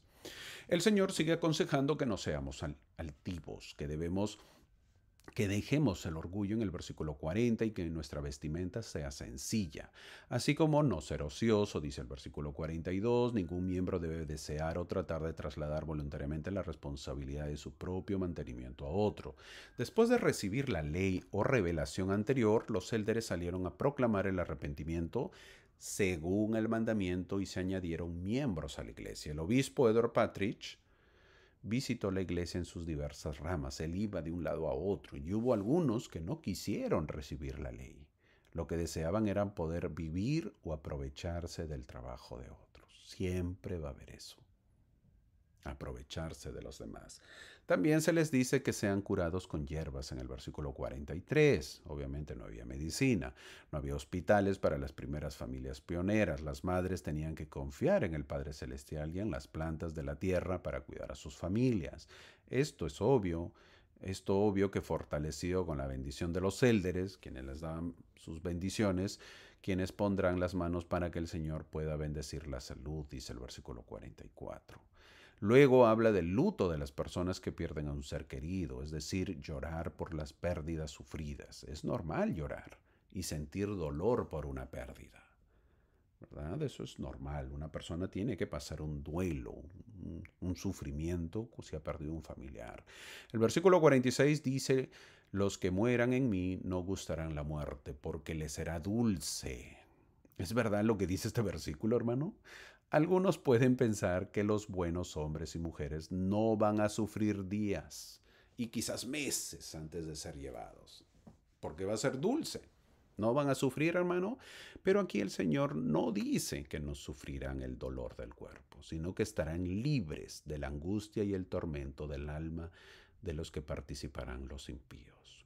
Algunos tendrán una muerte dulce y otros una muerte muy ácida, pero se refiere al cuerpo. Y para un santo de los últimos días, la muerte siempre tiene que ser dulce. Por más dolor que haya en el cuerpo físico, mi amigo, pues hay que darse cuenta de que son dignos ante el Señor. Pero la pregunta que más angustia vamos a tener es, ¿estará mi familia preparada para permanecer en la fe y ser autosuficiente cuando yo ya no esté? Esa es la pregunta. Un hombre de fe no debe tener miedo a la muerte, porque sabemos cómo es el mundo de los espíritus. Es un lugar de paraíso y felicidad para los que han vivido una vida recta. No es algo que deba temerse. No olvidemos que no debe haber tristeza para los que mueren en el Señor. Siempre se nos pide que tengamos fe para ser sanado. Y algo que no sabremos es que todos estamos señalados para morir en el tiempo que el Señor crea conveniente. Por más fe que tenga la persona, si es su hora señalada para morir, no habrá restauración de la salud. Una vez más, todos tenemos que saber y debe quedar bien claro que por más fe que tengamos, si la persona le ha llegado su hora, deberá partir. Todos queremos que nuestros padres nunca partan, que siempre vivan con nosotros, pero sabemos que el plan indica que tienen que partir. Y nosotros, que somos hombres de fe y sabemos, tenemos que aceptarlo. Sí, hermano, que fallezcan los padres de mi vecino, pero los míos nunca. Es más, hasta los padres de mi esposo que fallezcan, pero los míos no. Un hombre o mujer de fe no puede pensar eso. Luego el Señor sigue diciendo en el versículo 54 que las personas deben pagar por lo que reciban. Fue necesario que el Señor diera a los santos esta instrucción, porque algunos de ellos sentían que tener todas las cosas en común les daba derecho a la propiedad de su vecino. Volvemos a la historia.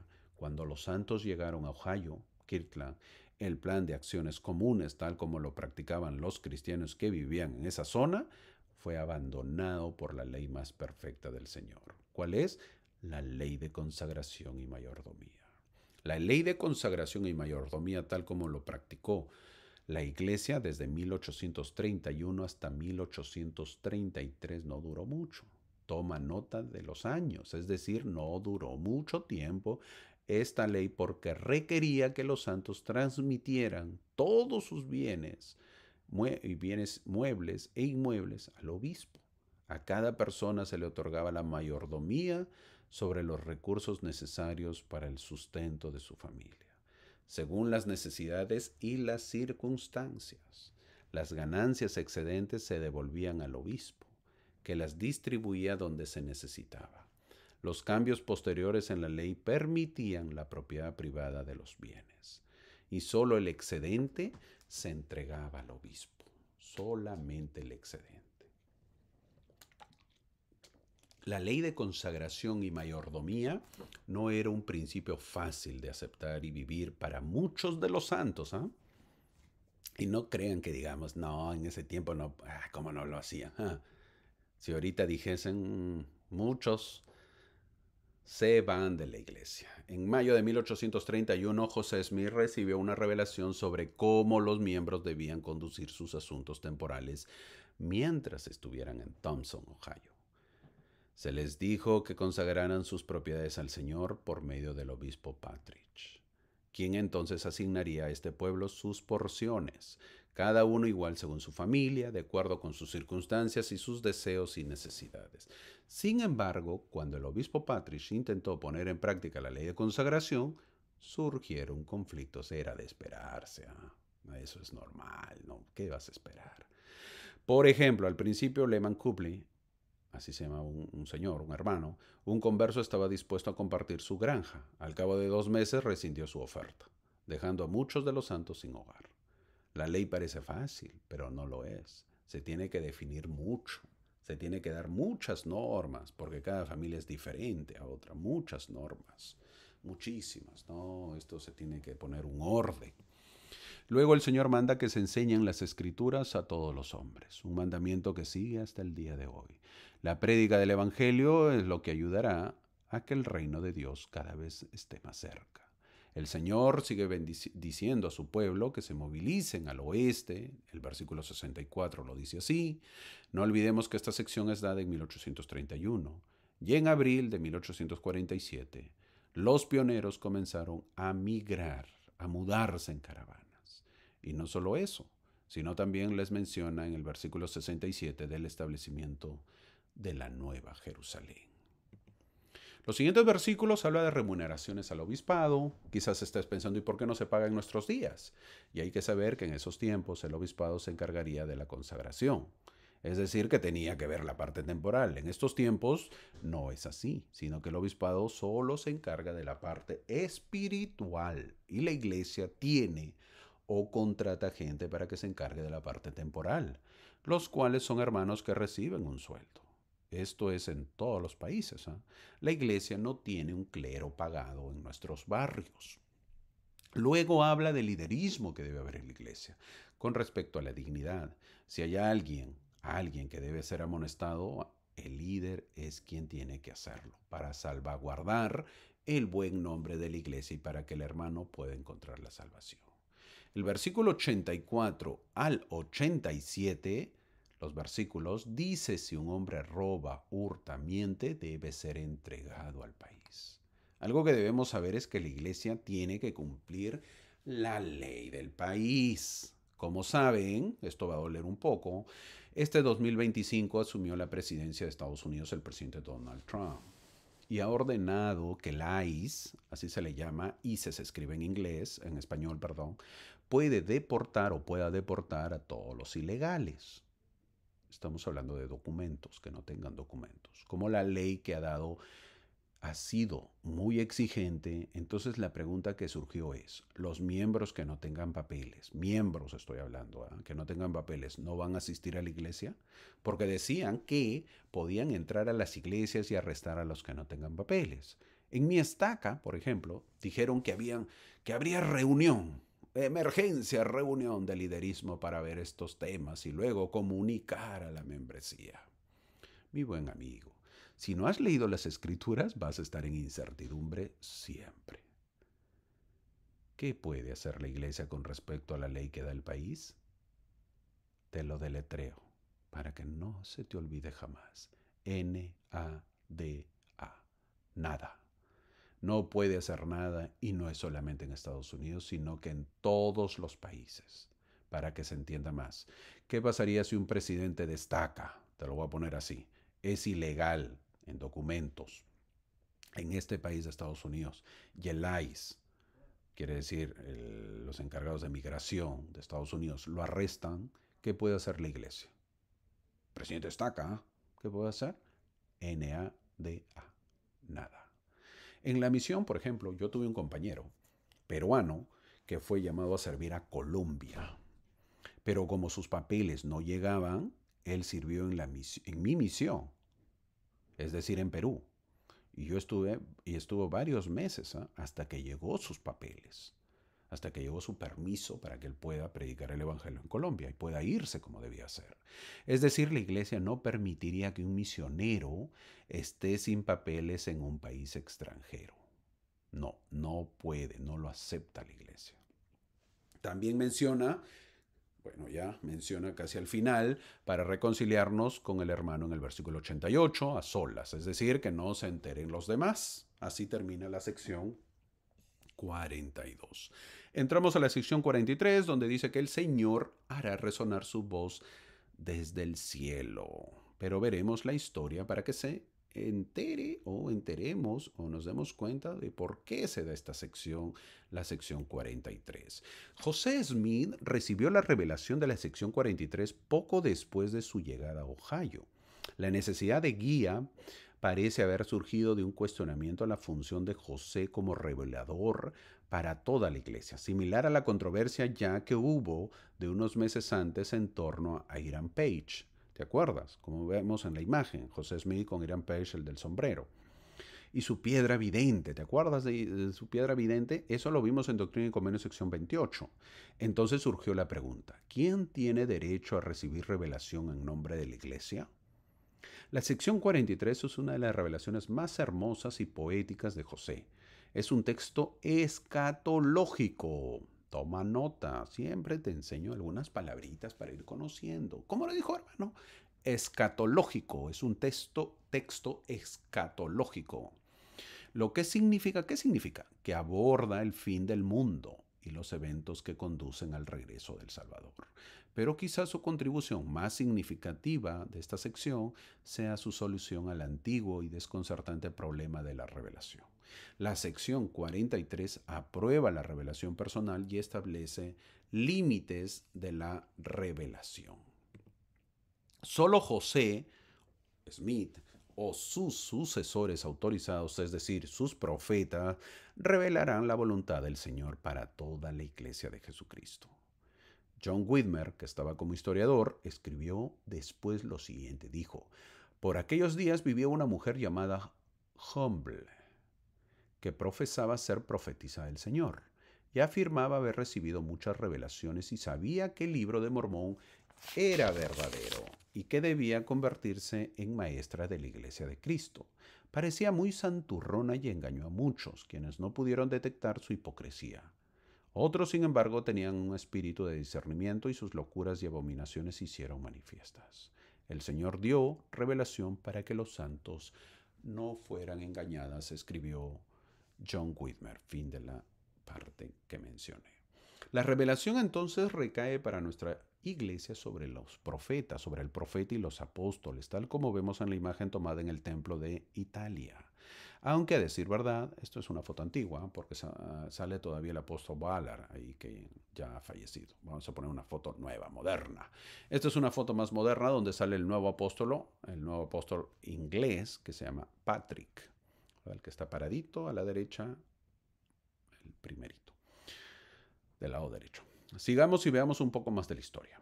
Oliver Cowdery y sus compañeros convirtieron a más de 100 personas en el noreste de Ohio, como ya lo mencioné, en el otoño de 1830. Ya lo he mencionado esto. Que les fue muy bien con la prédica y luego partieron hacia la frontera occidental para cumplir su llamado misional. Mientras tanto, los líderes naturales de los conversos, que fueron Sidney Rigdon y Edward Parrish, fueron a Nueva York para reunirse con José. ¿Recuerdan? Así que casi de la noche a la mañana surgió un gran grupo de nuevos conversos sin líderes en Ohio. Se quedaron sin líderes porque todos los nuevos se fueron, los misioneros también se fueron, el profeta José Smith estaba en Nueva York con Sidney Rigdon, entonces los nuevos miembros se quedaron sin líder, se quedaron sin gente, sin liderismo. Es decir, un caos total. Porque encima que eran nuevos, encima sin líderes, era un caos. ¿Les ha pasado? ¿Ha pasado alguna vez en tu barrio? Viaja el obispo, el consejero también y también el otro consejero. ¿Quién dirige la reunión? ¿Les ha pasado eso? ¿Mm? ¿Qué hacen? Esta vez no voy a decir qué se debe hacer. Espero que lo comentan y lo sepan y ustedes me cuenten. Ya, no les comento eso. Pero, y si no, averigüen qué pasaría. Ahora, siguiendo con la historia, en medio del caos que había, apareció una mujer a la que solo conocemos por su apellido, Humble. Afirmaba ser profetisa, testificó que el libro de Mormón era verdadero, por ahí ya se ganó a la gente, recibió revelaciones que incluían mandamientos y leyes. ¿Y qué sucedió? Obvio que los santos le creyeron, pues. Independientemente de la identidad de la profetisa en cuestión, el incidente representó un problema mayor entre los santos de Kirtland. El problema se centraba en su confusión sobre las manifestaciones espirituales y la naturaleza de las formas de revelación personal y eclesiástica. José Smith vio la necesidad de establecer el orden de la iglesia entre los nuevos conversos de Kirtland. Cuando José llegó tenía un problema. Los críticos de la revelación se quejan de que Dios ya no revela su voluntad a las mujeres y los hombres de la tierra. Mientras tanto, quienes creen en la revelación reciben revelaciones ellos mismos y muchos creen en falsificaciones. José, al igual que Moisés, deseaba que todo el pueblo del Señor fuera profeta y que el Señor pusiera su espíritu sobre ellos. Pero tenía que poner orden, pues, para que los nuevos miembros no se confundan. Que una mujer reciba revelación como la señora Humboldt no era el problema. Hiram Page había creado un problema similar al presumir recibir revelaciones, ¿se acuerdan? Emma Smith, la esposa del profeta, por su parte, el Señor le había permitido el poder de explicar las escrituras y exhortar a la iglesia mediante el espíritu de revelación. Entonces la cuestión no era si las mujeres podían recibir revelación. Podían y la recibían y la reciben en la actualidad. La cuestión era a quién revelaría el Señor su voluntad para toda la iglesia. Entonces, esta sección, que el Señor dio revelación para que los santos no fueran engañados. En la sección 43 se manda a los santos no recibir las enseñanzas de nadie como si fueran revelaciones o mandamientos. La sección 43 era necesaria, dijo John Whitmer, para que los santos pudieran aprender y discernir. El Señor es claro en esta sección. Ante este problema, en el versículo 3 dice, no hay nombrado otro para que reciba mandamientos y revelaciones, es decir, el profeta José Smith. El profeta José explicó en el invierno de 1832 y 33 que ningún ángel verdadero de Dios vendrá jamás a ordenar a ningún hombre, porque una vez han sido enviados a establecer el sacerdocio ordenándome a mí para ello, y estando el sacerdocio una vez establecido en la tierra, con el poder de ordenar a otros, ningún mensajero celestial vendrá jamás a interferir con ese poder ordenado a ninguno más, dijo José Smith. Por lo tanto, podéis saber de ahora en adelante, dijo José, que si algún hombre viene a vosotros profesando ser ordenado por un ángel, o bien es un mentiroso, o ha sido impuesto a consecuencia de una transgresión por un ángel del diablo. Pues este sacerdocio nunca será quitado de esta iglesia. Y ahora en la actualidad, el que recibe revelación para toda la iglesia es el presidente Russell M. Nelson, profeta en la actualidad. Vamos a avanzar la clase porque hay mucho por escudriñar, pero poco tiempo, así que no podemos hacerlo versículo por versículo. El versículo 5 dice que no recibamos revelaciones ni mandamientos de otros que digan ser profetas. Hay que tener cuidado con eso. Muchos apóstatas afirmaban que habían sido llamados por el Señor para reemplazar a José Smith. Esto fue justo después del martirio. Uno de estos individuos, un señor Strang, cuyos seguidores seguirían, conocidos como estranguites, trató de utilizar los principios de la sección 43 para engañar también a un grupo de santos, incluso afirmando que el profeta lo había nombrado antes de su muerte. Imagínate con eso. Cuando murió el profeta José Smith, este señor Strand dijo, a mí me nombró para ser el nuevo profeta. La historia muestra el peligro de seguir a quienes tienen falsas pretensiones. Luego, en el versículo 8, el Señor manda que se instruyan y edifiquen, dice el versículo 8, para que sepamos cómo conducirnos y cómo dirigir la iglesia. Esto es muy importante porque tenemos que dar todo lo mejor de nosotros para que la iglesia mejore. Yo, que he sido gitano y he estado en muchos barrios y reuniones, he visto casi el mismo formato de reuniones de liderismo, por ejemplo. Me refiero a las reuniones de consejo de barrio, de comité ejecutivo y destaca también. Por un lado, eso es muy bueno, pero la pregunta es, ¿da resultados? ¿Está dando resultados? Es decir, ¿se cumple el objetivo de esas reuniones? ¿Estamos trayendo más miembros al barrio? ¿Se está velando mejor a los miembros? ¿Se está velando más al necesitado? Siempre tratemos de dar lo mejor. Lo mismo sucede si somos maestros.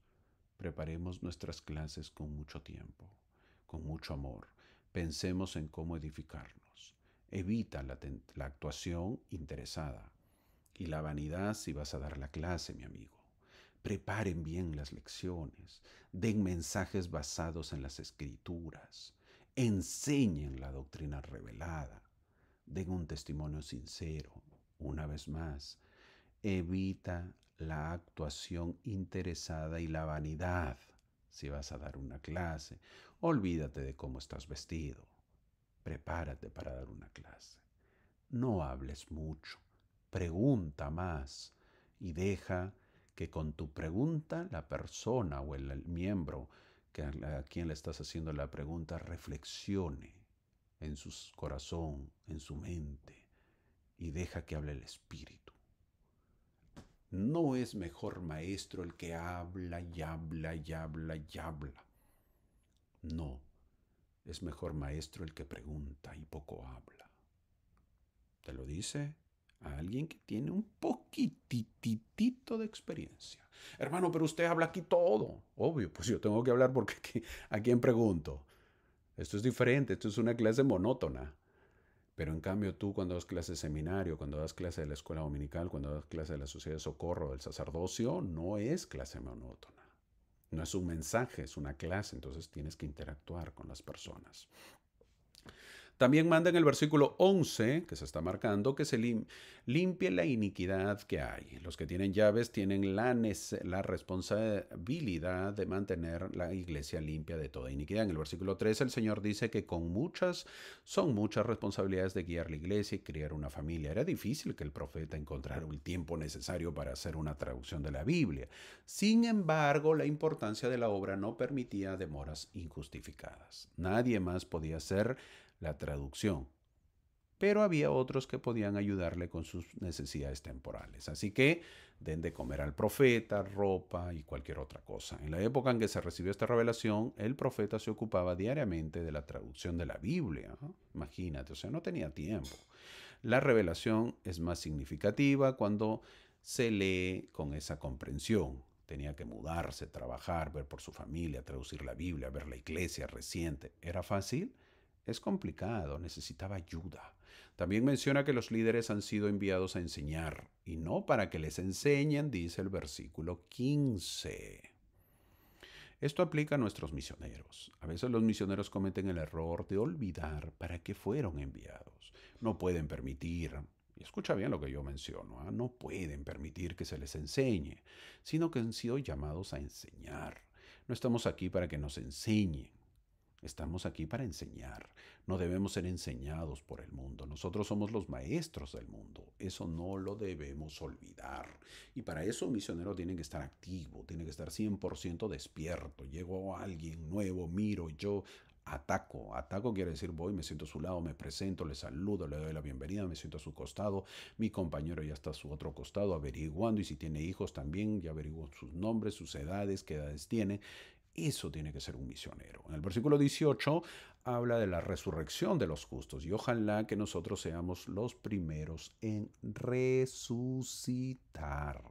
El Señor menciona lo que sucederá después y lo terrible que será.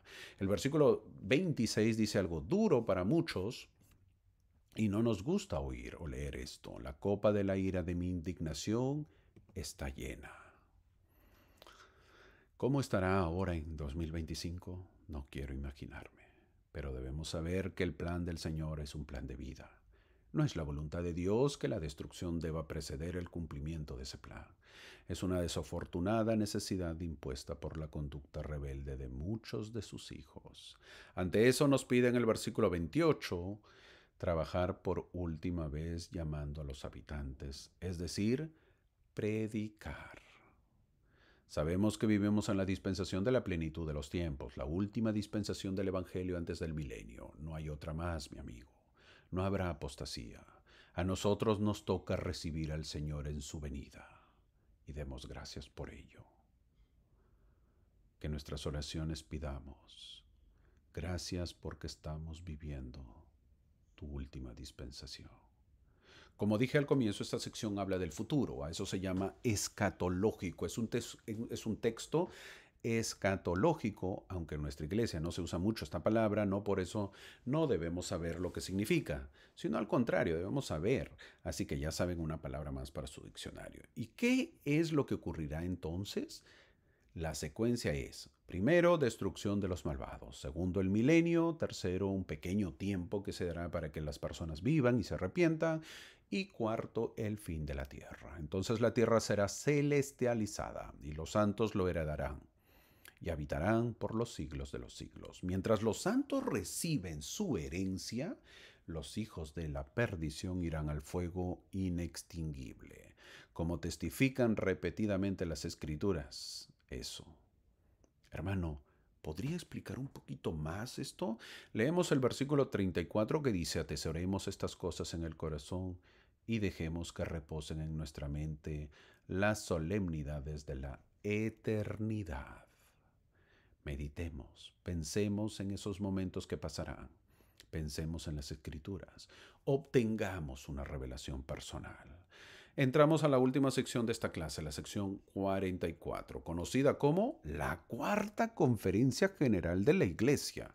Ahorita que hemos tenido una conferencia, ya estamos en la conferencia 185, 195 creo. ¿Te imaginas? Ahorita están en la Cuarta Conferencia General de la Iglesia. La revelación de la sección 44 formó parte del torrente de instrucciones que recibió José Smith a su llegada a Ohio. Poco después de mudarse a Kirtland, Ohio, José escribió una carta urgente a Martin Harris, quien aún vivía en Nueva York. No te olvides todavía de Martin Harris. Y le dijo, informa a los élderes que están allí, que todos vengan sin demora. Si es posible, por mandato del Señor, dijo el profeta. En el caso de la sección 44, es reunir a todos los élderes de la iglesia que puedan asistir. Reúnan a todos los élderes, dice el versículo 1. Si son fieles, el Espíritu del Señor se derramará sobre ellos al reunirse, dice el versículo 2. Eso los convertirá en predicadores poderosos del arrepentimiento. Eso llevará a muchas personas a la conversión, dice el versículo 4. ¿Y por qué se convertirán? Porque eso dará a los santos el poder de organizarse económicamente de manera legal, dice el versículo 4 al final. Y por lo tanto no serán vulnerables a demandas de sus enemigos. Todo esto cobra más sentido cuando se sabe.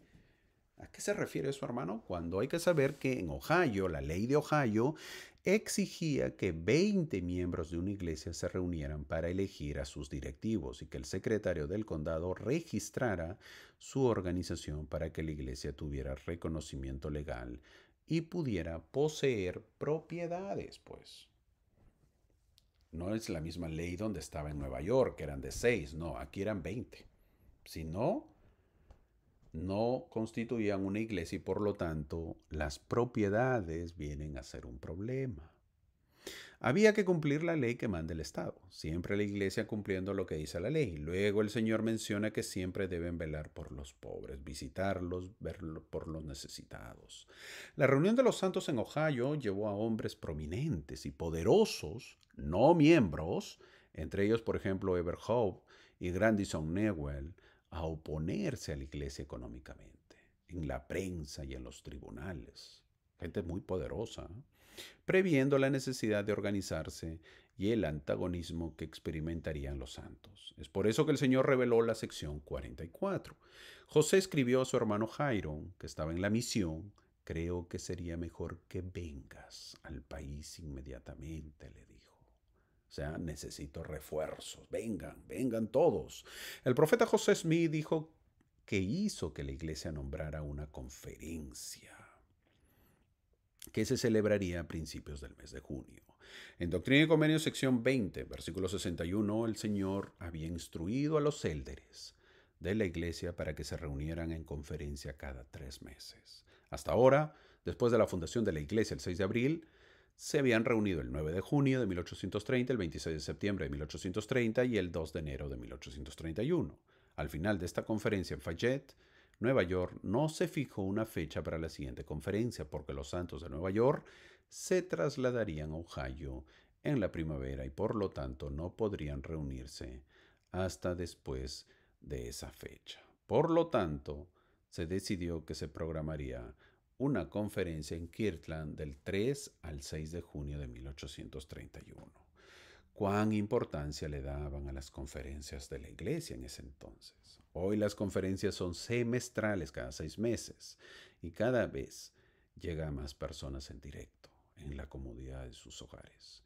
Que así como los pioneros deseaban o anhelaban tener estas conferencias, nosotros también podamos tener ese mismo sentimiento, porque es cuando nuestros líderes nos hablan, cuando el profeta habla a sus miembros, cuando el Señor quiere comunicar a sus miembros.